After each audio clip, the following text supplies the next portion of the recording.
सरल सीधे व्यक्ति को संसार में कष्ट सहने पड़ते हैं, पर चालाक व्यक्ति संसार में सुख पाता है, सफल हो जाता है। सफल नहीं होता, ये गलत शब्द है। सफल नहीं होगा। अभी कोई चालाकी से सफल हो सकता है। रावण जैसा कोई चालाक पुरुष था, सब विद्याओं का ज्ञाता, परम चालाक था। काल नियमित से बढ़कर कोई चालाक था?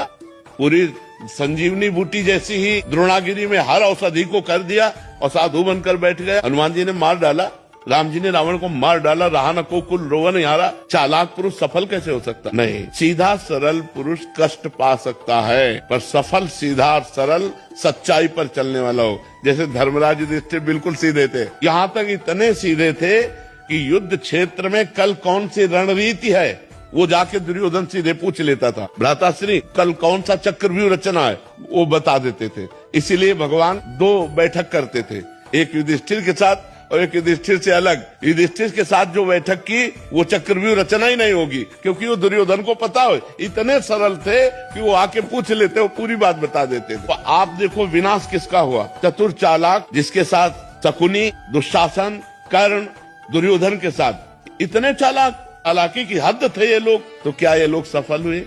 नहीं, सफल हुए सीधे साधे युधिष्ठिर जी महाराज।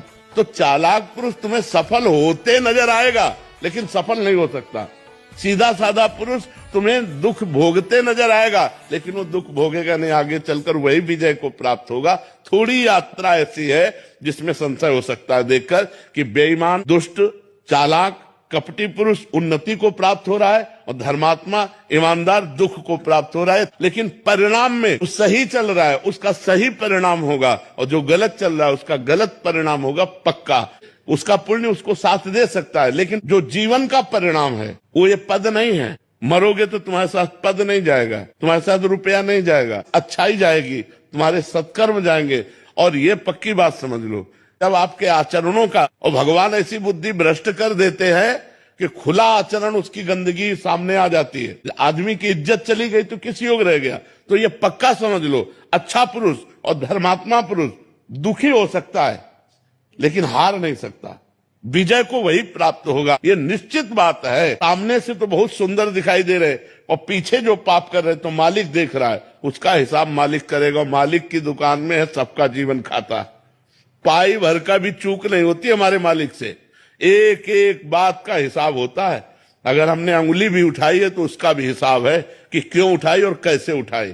परमात्मा सबको देख रहा है, इसलिए ये मत जानो कि कोई देख नहीं रहा है, हम अच्छाई कर रहे हैं, हमें बुराई पर बुराई मिलती चली जा रही, कोई हमारे देख नहीं। परमात्मा देख रहा है। और जो एक है कि मैं छल कपट बुराई से बढ़ रहा हूं, तो देख लेना तुम नष्ट हो जाओगे।